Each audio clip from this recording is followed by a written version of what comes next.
Hello, everyone, and welcome to the Progressive Overload Podcast. Have you ever thought about strengthening multiple areas of your life at the same time?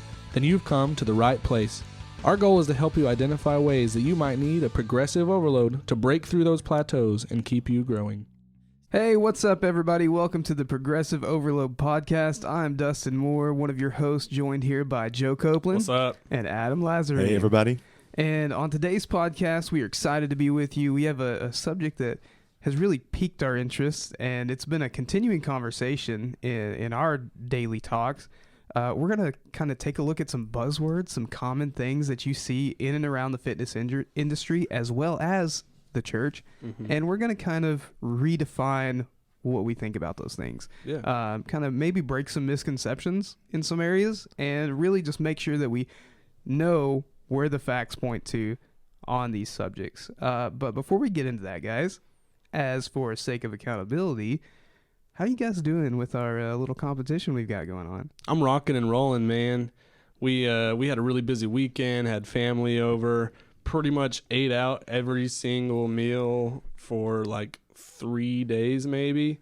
And so that always, I always say eating healthy kind of makes eating out kind of not fun. Yeah. But man, we had all sorts of stuff, and I was able to get some good options there, and I didn't feel like I missed out on anything because I'm not putting myself in those confines of a strict, unhealthy relationship with food. And so I had a great time, came out losing a couple pounds again. So I'm pretty much on a steady 2-pound weight loss pretty much every week so far. So I'm down 18 total pounds from when we started. Very Congratulations. nice. And I That's think awesome. the thing about eating out all the time is it's all about customization. Can you say that? Yeah. Because like on Saturday, I ended up at Taco Bell. Yeah. And there was a Power Bowl option. I had to take off the rice, but then I sent you a picture of it. I was like, okay, this is what I chose. Yep. And it was a really good option, but I had to customize it. And the lady behind the counter was like, I'm going to have to get some help to ring this up, but we're going to make it happen. Right. And so they did, and it was really a good thing and a good choice. So. Yeah, he texted me and was like, hey, what are some good options in the big town I'm in today? And I was like, oh, I got you, dude. And then he didn't even go with anything I recommended. Oh, For man. With the But- confines of time, I had to do it. He sent me what he had, and I was like, oh, the next day I went and got exactly what he sent me. I was like, that sounds really good. Listen, And it was really I good. will be hitting up some Taco Bell here soon just There you because go. you mentioned it. Man, like, that's my place, and it feels See? like I haven't been home. Right. You know? Well, how's it going for you, man? Dude, it is awesome. We are back on the downward trend with our Yes. weight. We saw another loss of about 1.5 pounds this week, which, I was Heck super yeah. excited about. With everything that was going on with the Super Bowl and just being a busy weekend for me in general, coming out and feeling like I'm on top of things was such a solid win for me. Yeah, for sure. Yeah, everybody hates the weigh-in after the Super Bowl because, everybody's going and getting those common Super Bowl snacks and dips and Dude, the Temptations, wings and, oh, yeah. they were real. Yeah. Yeah, But, it was a very, very much a real thing to not have nachos and all the things that you just, I don't know if you'd call it comfort food or Super Bowl comfort food because it does lend itself to those kind of tasty treats. I know for me, like we had some pretty awesome pulled pork, Pastor Jack threw down with smoking some pork butt and made us some really awesome food. And for me, I was seeing all the kids eat sandwiches and stuff, and I was like, well, I guess I'll avoid the bread. yeah. But it was worth it, and it was great. It was Okay. great. So Yeah. I kind of like you. I didn't feel like I missed out on anything, and that was a win in and of itself. For me. Yeah, for sure. That when I can get into that mental space where I don't feel depleted, I don't like we talk about. I don't feel depleted. I don't feel like I'm missing out on anything. That's when I can make this really last for a lifetime and not just like we said, another competition. Yeah. Right. So y'all, go ahead. I was just going to say, so buzzwords, right? This is kind of where we are today, and we're excited about doing this. And if you're listening, I know that some of these are going to sound familiar to you. And if they don't, that's okay too. Yeah. Maybe we will help define some of these things for you because most of the words that we're going to talk about today beg to be defined. Yeah, for sure. And the mainstream media and mainstream fitness industry And even the church, to some extent, has taken those words and defined them however we want. Exactly. And to make them fit our narrative. And so we're going to try to take a look at those today. So, Joe, what is the first word that we're going to talk about today? Yeah, so I see this word all the time. Almost every single female particularly comes in and says, Joe, I want you to help me get what? What is the word? Toned. Yeah. I want to look toned. And so, like we define the word, toned is such a buzzword in that it holds either more value than what we give it, or it's just misconception. It's so that's what we're kind of defining buzzword is. It's previously thought to be something that it actually isn't. Yeah. And so that's what toned is. Toned is actually, you won't find it in a single strength and conditioning or exercise physiology or kinesiology book. The word toned is not going to be in there. It is a word that was made up by mainstream fitness to market fitness to the female person. And they use it as a word that rivals bulky. And so it makes women think that there are different ways of building muscle. You can either build a muscle to make it look toned, or you can build a muscle to make it look bulky, And that really is not the truth, right? No. It's not the truth at all, because you're building muscle, period. Exactly. And so what would you say to a person, because there might be some people listening that have said that or think that when they walk into the gym, I just want to get toned. Exactly. What would be some of the things that you would say to them? So, it's just all about re-education and kind of also just changing what they think of that word in their head whenever they think that. So, typically the word tone loosely describes the aesthetic of a thin woman who has lower body fat with a slight muscle definition. And I kind of touched on it right there. A lot of times the muscle definition comes from a lower body fat percentage to where they can actually see what muscle they do have on their body. And, there's not a single program in the world that's going to build muscle in the tone way versus the bulky way. So bulk comes from tons and tons of high volume, but also very consistent workout programming in women, especially that one, have to eat tons and tons of protein, and the average woman, more than average woman, severely undereats protein. So the likelihood of a common woman coming in and lifting weights and getting bulky is already not likely. We hardly, if you think about these bikini athletes or people who are, the women bodybuilders that a lot of times people think of when they think of the word a bulky woman, those women have to work so stinking hard to get there. They're in the gym 2 days a week. A lot of them are on hormone replacements.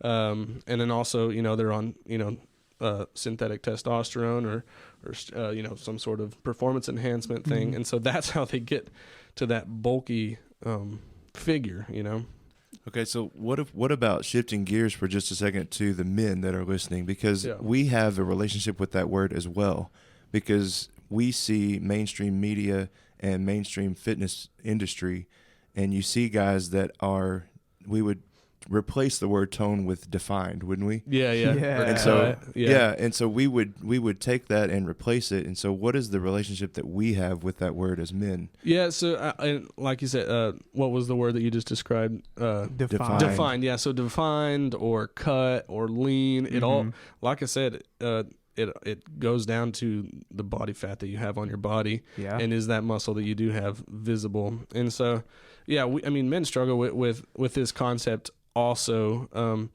But really, are we just looking at, is the program that I'm doing, is it going to give me the most amount of changes in my body possible? And so I'm not looking at, is this program going to make me tone? Is this program going to make me bulky? Am I doing the most with the time that I'm given? Is my program the most effective that it can be? Is it periodized, or is it progressively overload? Am I being progressively overloaded in my program? That's what it's all about. So whenever you're looking at a new program, don't look at that word toned. Focus on building muscle, building strength, and building good functional muscles. You know, and that's such a big thing because thank you, Adam, for taking the shot at me here. You know, I don't know if Joe even remembers this. Whenever I first came in for like my initial consultation of working with you, and you were asking me about my goals and like what I'd like to see, I actually used the word defined. Whenever I was talking to him. And of course, that was me not knowing a thing about anything, right? Because I'm the total newbie. Yeah. But, I had to try and take that time to process and understand and re-educate, like you said, myself to understand that what I was talking about was not really what I was talking about. Right. And there was so much more to it where it went in so many different directions where it started to talk about the progressively overloading myself, right? To where I can continue to build that muscle, the percentage of body fat. And like, there's all these variables that I was glossing over and just filing it under defined. Yes. Right. Exactly. And I think so much of the way we look at ourselves in the mirror and the aesthetic is the word that you used earlier. So much of that has to do with our nutrition and so little of it has to do with our workout regimen. For sure. And people have those two things backwards. And so it's hard for us even, it's hard for me to realize that sometimes that I cannot, no matter what I do in the gym, it will not overcome my nutrition or the decisions that I make with food. It's that picture. I'm on the treadmill, and if I just go long enough, then maybe I'll have abs. But in order to motivate me, you're gonna have to dangle that donut in front of my face, right? Like, we can't have what we're pursuing without understanding that nutrition and our lifestyle with that goes hand in hand with it. Exactly. Okay, so we're going to replace or redefine the word tone for our listening audience with the word fit, right?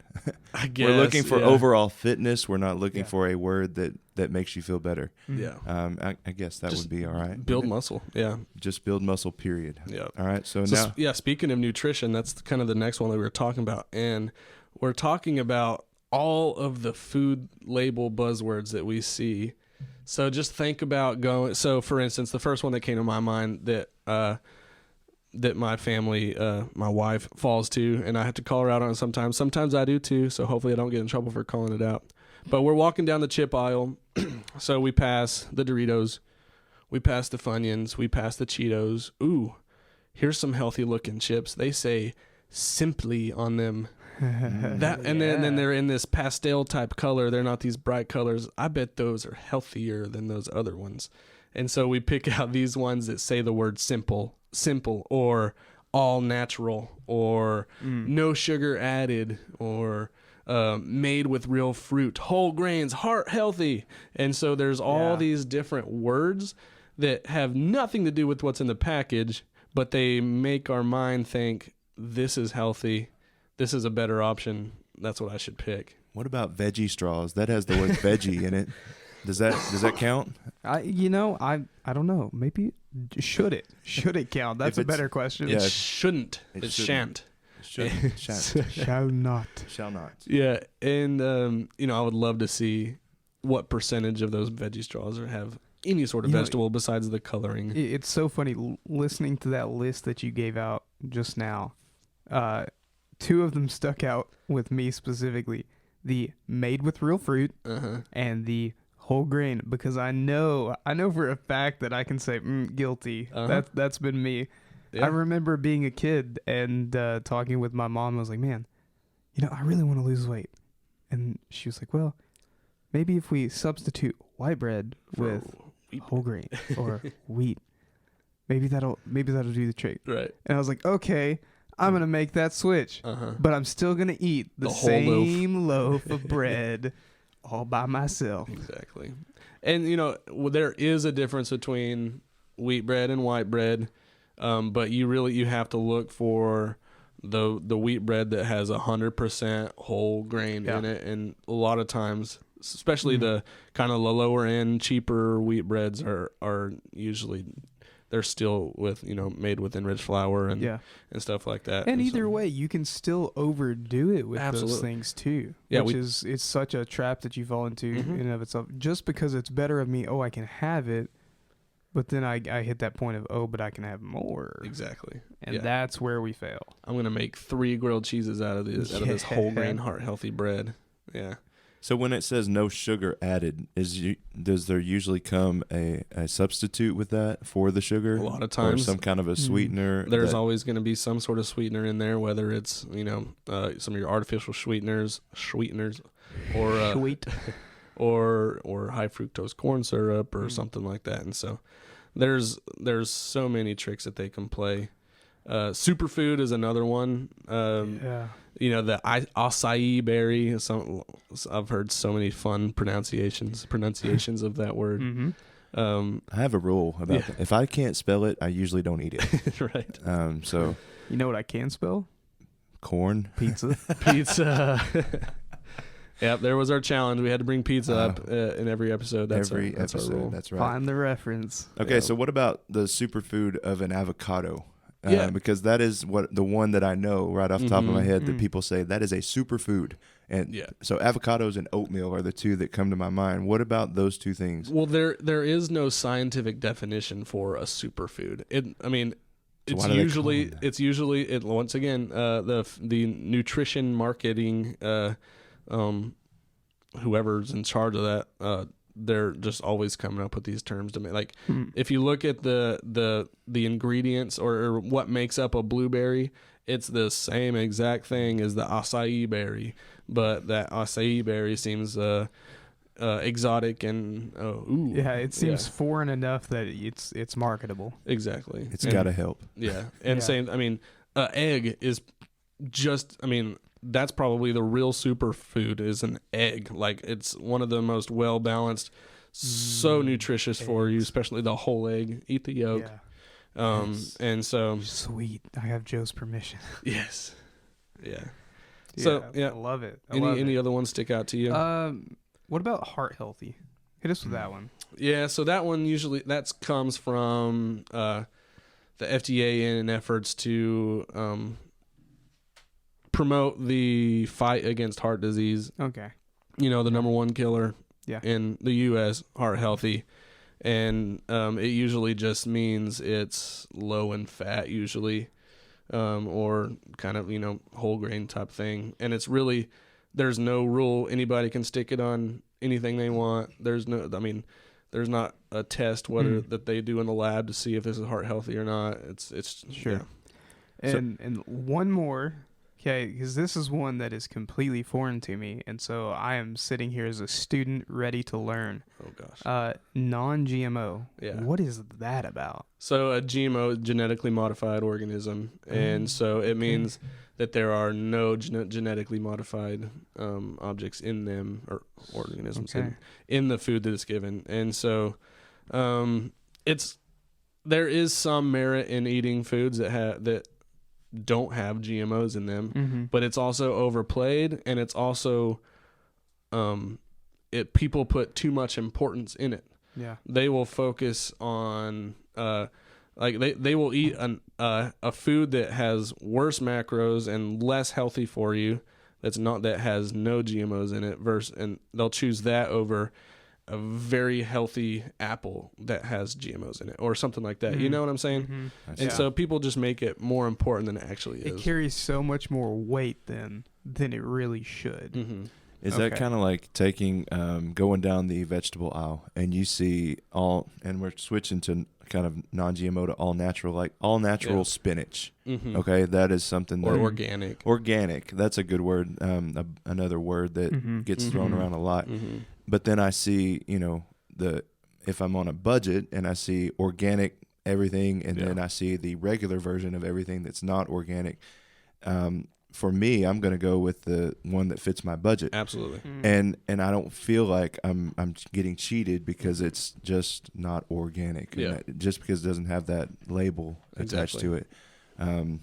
It's like I said, with most of these, they might hold some merit, but they're all being placed on a higher importance than they actually are. Like, if somebody says, do I have to eat organic to be healthy?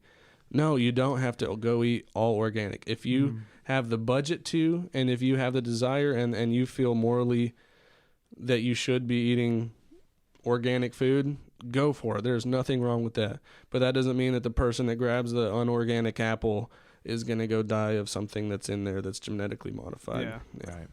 So irregardless of what is on the label and what is on the box, this one actually really does come back to a behavioral issue of moderation and portion control, and how much. We're right back to where we started almost when we started all of this. So let's talk about a couple more as we continue our list. The next one I think that you have on your list is a cleanse or detox, and that sounds really bright and shiny because fancy. It makes you feel good to get those words out. So talk about that a little bit. Yeah. So I'm going to start off with this sentence, and I love it. And it says, if you hear the words cleanse or detox from somebody that does not have a PhD in biochemistry, they are likely after your money. So that might pull some feathers of some people who might be a part of a program or a company that sells detoxes or cleanses. And I'm not saying that detoxes and cleanses are bad. They're not going to harm anybody, but God made our organs to be highly, highly effective at ridding our body of toxins. And so that's the purpose of a detox or a cleanse, is to flush your toxins out of your body. And so that's why a lot of times you're sold this out of fear. You have tons and tons of toxins in your body, and you're just walking around and you don't even know it. You could knock over dead any second now. And so a lot of times that's how these salespeople will come after you, selling a cleanse or a detox. But like I said, our kidneys, liver, spleen, urine, fecal matter, sweat are all of our body's natural ways to get rid of the detox the toxins and those things that our body doesn't need in them. And a lot of times they also come after like heavy metals. That's a really popular thing right now. People will skip out on deodorant for the rest of their life because they're afraid of the high levels of heavy metal in them. And like I said, if you feel the need and you feel the obligation to do that, feel free using making your own homemade deodorant, or there's good deodorant out there that you can buy that doesn't have high levels of heavy metal in them. Awesome. Go for it. Be like the average middle school boy and skip completely and vacate the premises around you, because man. Yeah. That is the truest thing I've ever heard. Dude, doing all the D-nows that I've done and youth events, I always get stuck with the 6th and 7th and 8th grade boys, and they stink so bad. Dude, going to camp, I have a special box that is packed with deodorants to hand out. We try to make sure and tell middle school boys that Axe is not a shower. Oh, yes. Yeah. It's not. That's it. It doesn't constitute a shower, so go get clean. Yeah. So, just to, if we have, there are camps out there that are going to disagree with what I'm saying, and I understand that. That's fine. But I have done tons of research on this and read so many articles, and pretty much all of the peer-reviewed articles that I could find that are mass studies strongly suggest that a fully functioning system of kidneys and everything that I mentioned a while ago does a great job of ridding your body of toxins and heavy metals. And so unless you feel like you have to do it and you want to do it, don't like I said, people put that on a higher pedestal than it should be. Is there a way to increase the effectiveness of all of the parts of our body that actually are designed to do that? I guess in my mind I'm thinking water. Exactly. That's what I was going to say. Hydration. Okay. Yeah. That is what we would say to you. If you choose not to do one of these, if you want to do that, that's fine. But if you choose not to, start drinking water. Exactly. And in our challenge, we're trying to get a gallon a day. Yeah. And I guarantee you, your body will tell you that you got to get rid of some stuff. Exactly. When you do a gallon of water exactly plus a day. So that's exciting stuff. So thank you for that. Yeah, I have more, but I really think that we should do a part 2 of this episode because whenever we talked about this, I had 10 listed in 2 minutes. And so I would love a part 2 on that. And so I definitely see this being an ongoing series just as time progresses. For sure. Yeah, let's do that. Right. Well, let's take a second and jump to a buzzword in the church. Okay. And there, like you said, Joe, there were several that came to our minds, and there was one that I wanted to just wrestle to the ground today, and it is the word God. Wow. Yeah. And the reason that I say that, okay, there in this room where we are, there's a whiteboard right behind Dustin. And so there is, if you think about the word God, and if I were to go into the church or go into the community and ask 20 people, who is God, I'm going to get probably 18 different answers out of 20 people. And so if you do not understand or do not know how to define that word, or if you are defining it poorly, then your relationship with God is going to be affected by that. And so you think about the whiteboard that's behind Dustin. Okay, if we were to just take a dry erase marker and write God onto that board, we are doing a disservice to him already, because we have then just put God into a box that is on that whiteboard. And so God is, and you think about the definition of God in the biblical, when I say God, I'm talking about the God of the Bible. And so God, the God of Scripture, is not a creature. And so he is not creaturely. He is not created. And so when you take him and put him in any of those boxes, you have already done a disservice to him. Yeah. And so that's where I wanted to start with that word. So guys, what do you think about what we're talking about with this word?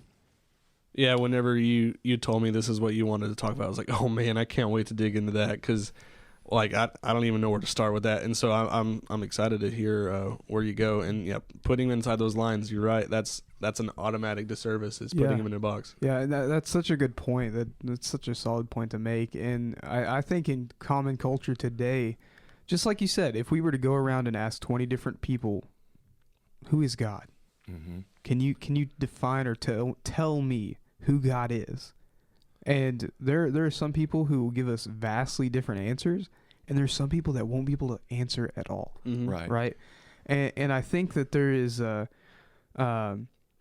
such a misconception even surrounding who God is, right? Based on interactions that people may have had with people who profess to be Christians. That's very true. Sense. That's very true. And there are definitely some times where interacting with those who are professing Christians can shed positive light towards God, but there's also the room to do the opposite. Right. So if someone were to tell me, God is just a big guy upstairs and he's got a magnifying glass and he's got it on me and he's burning me with all of his looks and all of the things that God is not. You think about, and I would say, they say, I don't believe in God. And I would say that's fantastic, because I don't believe in that God either.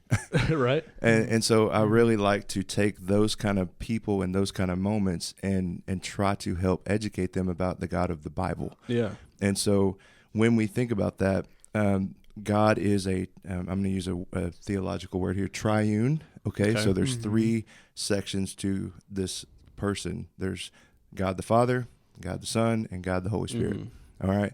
Those 3 things are one thing, and that's very difficult to understand. Yeah. There are a lot of different ways you can try to do it. We did this with our students at the church not too long ago. I said, I need a visual of this. And so somebody spouted off, no pun intended, water, because there are 3 different things that water can be, but it's still called water. Yeah. And then the other thing that I like to use is a pretzel. And if you actually look at a pretzel, there's 3 different pieces of the pretzel, but you still call it a pretzel. Yeah. And so that is God in a visual form. It's 3 different things in one thing. Yeah. And that's hard to understand. And there's so much of this that is difficult for us, because we are finite. We have boundaries, and we have confines to which our mind can't go. Our intellectual capacity only goes so far. Mm-hmm. Yeah. But since God is not a creature and we define him in that way, then he is infinite. You know, he's the only thing ever that can't say, I'll see you tomorrow, because there's no future.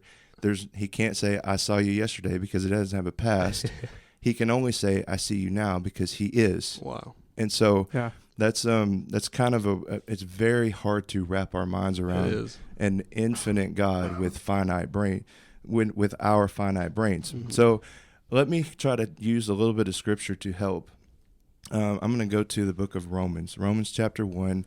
Let me pull this out. So you guys, as I'm looking this up, okay, I want you to think about how your relationship with God, because there's really God and then there's everything else. Mm-hmm. Okay. So you talk about putting some of these buzzwords up on a pedestal, and then we do that with buzzwords in the fitness industry, and then there's everything else that comes underneath them. We really should do that with the word God, because there is God and then there is everything else. Yeah. Mm-hmm. And so what do you think about that? Man, I think of this concept that we only have access to a certain part of our brain, and I don't know the scientific sense of this, but I've always heard that the only way we would ever understand who God is when we get to heaven and we get access to the rest of our brain, and we can understand actually what's who he is, and we can actually, maybe get some sort of understanding and get our head wrapped around who he is. But yeah, that's pretty insane, man.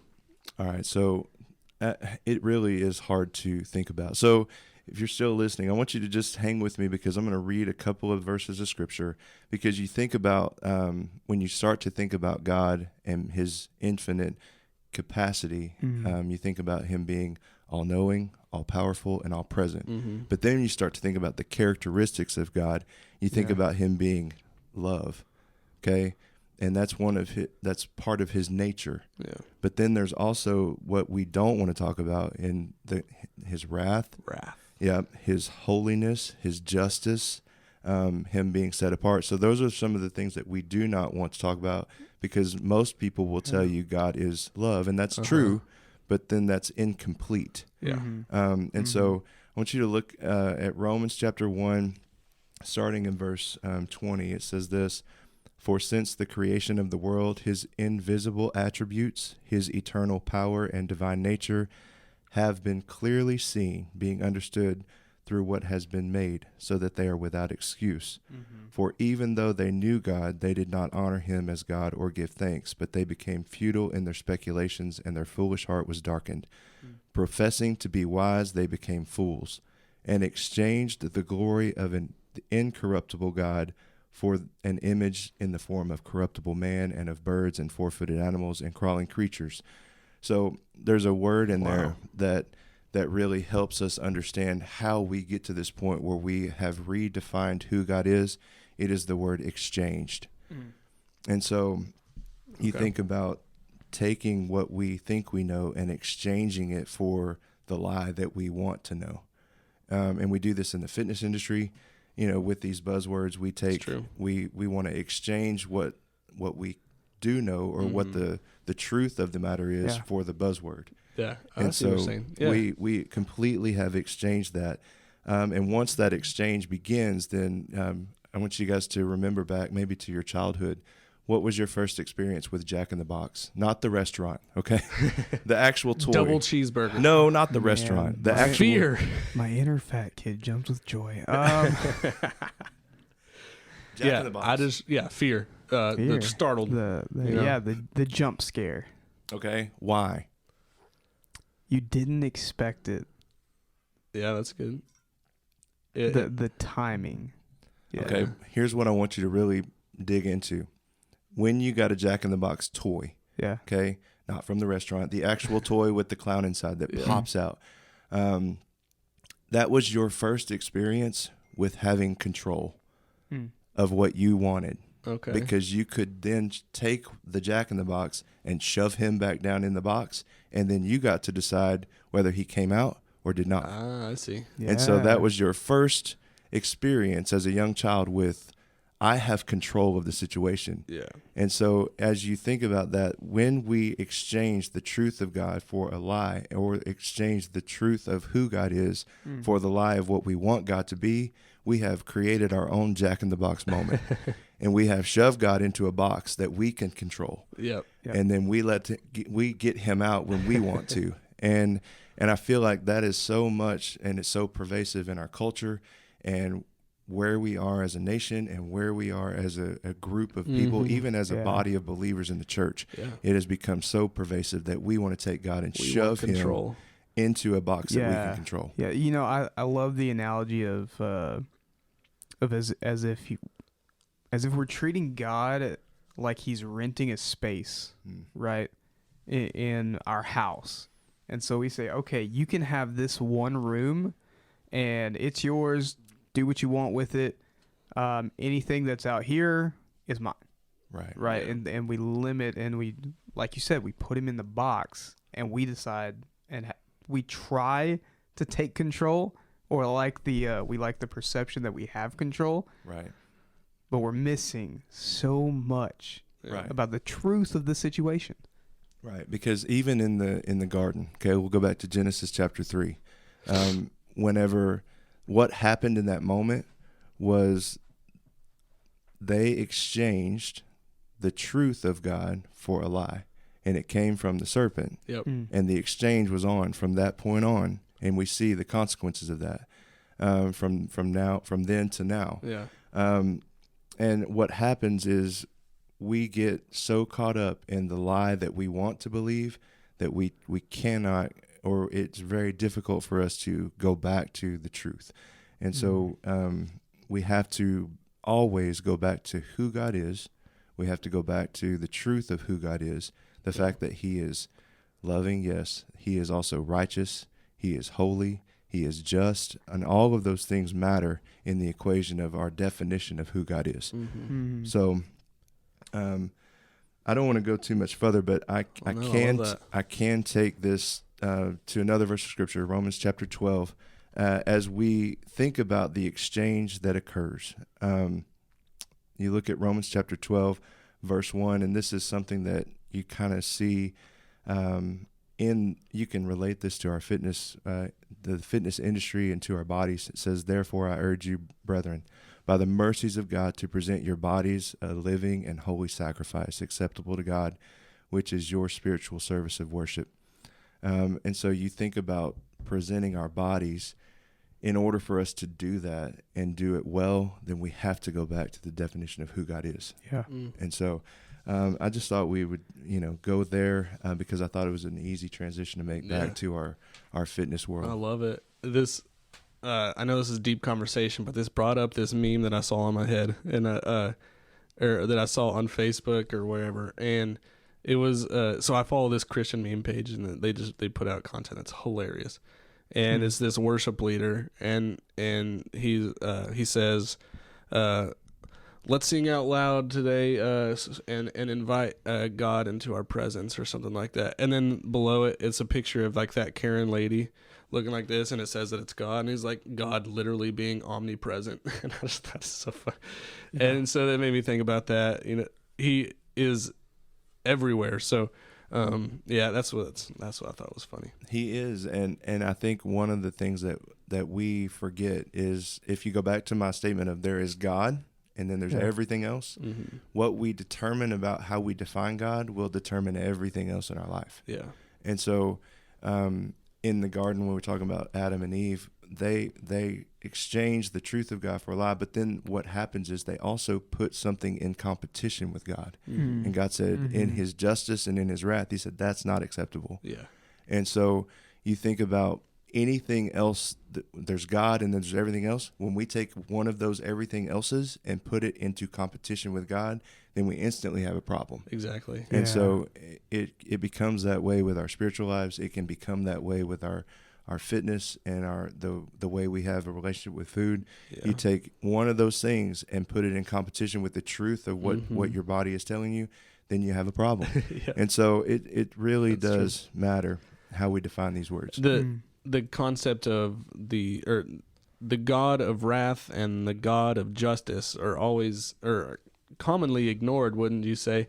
We always talk about the loving and forgiving God, but it's easy to forget about. And it's also easy for people that aren't Christians or maybe agnostic or something like that to only see the God of justice and the God of wrath. Right. You know? And so once again, it's whenever you pick and choose which God he is or which one you want to see, you're gonna miss out on that whole picture. Yeah. Go ahead. All right, guys. Well, this has been the Progressive Overload podcast. Thank you for joining in and listening as we've explored so much today.